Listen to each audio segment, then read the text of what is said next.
বিশাল সুখবর, এবার কলম্বিয়া এবং আর্জেন্টিনার বিপক্ষে ম্যাচ খেলার জন্য দুর্দান্ত দল ঘোষণা করছেন ব্রাজিল কোচ ডরিভাল জুনিয়র, যে দলে কিনা দীর্ঘ ১.৫ বছর পর ব্রাজিল জাতীয় দলে ডাক পেয়েছেন দলের প্রাণভোমরা নেইমার জুনিয়র। দর্শক, আর্জেন্টিনা এবং কলম্বিয়ার বিপক্ষে সেই একাদশে কারা কারা সুযোগ পেয়েছেন এবং কারা কারা বাদ পড়েছেন, বিস্তারিত জানুন আমাদের আজকের ভিডিওতে। দর্শক, চলতি মাসে দুটি বিগ ম্যাচে মাঠে নামতে চলেছে ৫ বারের বিশ্ব চ্যাম্পিয়ন ব্রাজিল।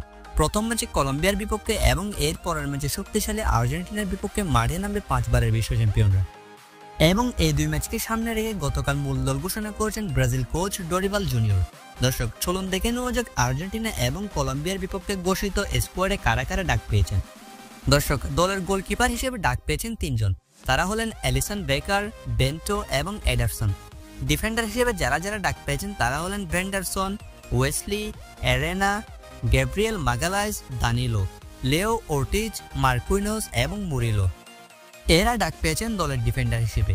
মিডফিল্ডার হিসেবে যারা যারা দলে ডাক পেয়েছেন তারা হলেন Andre, Bruno Guimaraes, Gerson, Joelinton, Matheus Cunha এবং নেইমার জুনিয়র। দলের আক্রমণভাগে যাদের ডরিভাল জুনিয়র ডেকেছেন তারা হলেন Estevao, Joao Pedro, Raphinha, Rodrygo, Savinho এবং ভিনিসিয়াস জুনিয়র। দর্শক, দলের আক্রমণভাগের খেলোয়াড় হিসেবে এরা ডাক পেয়েছেন এবং দল থেকে ছিটকে গিয়েছেন অ্যান্টনি, এন্ড্রিক এবং গাব্রিয়েল মার্টিনেলের মতো ফুটবলাররা। দর্শক, চলতি মাসের ২১ তারিখ কলম্বিয়ার বিপক্ষে এবং ২৬ তারিখ আর্জেন্টিনার বিপক্ষে মাঠে নামতে চলেছে নেইমার জুনিয়রের ব্রাজিল, যেখানে বিশ্বকাপ বাছাই পর্বের পয়েন্ট টেবিলে বর্তমানে ৫ নম্বরে অবস্থান করছে ৫ বারের বিশ্ব চ্যাম্পিয়নরা। এবং দীর্ঘ ১.৫ বছর পর দলে ফিরেছেন নেইমার জুনিয়র। দর্শক, এই স্কোর নিয়ে কি আর্জেন্টিনা আর কলম্বিয়াকে হারাতে পারবে আর্জেন্টিনা? আপনার কি মনে হয়? কমেন্ট করে জানাতে ভুলবেন না।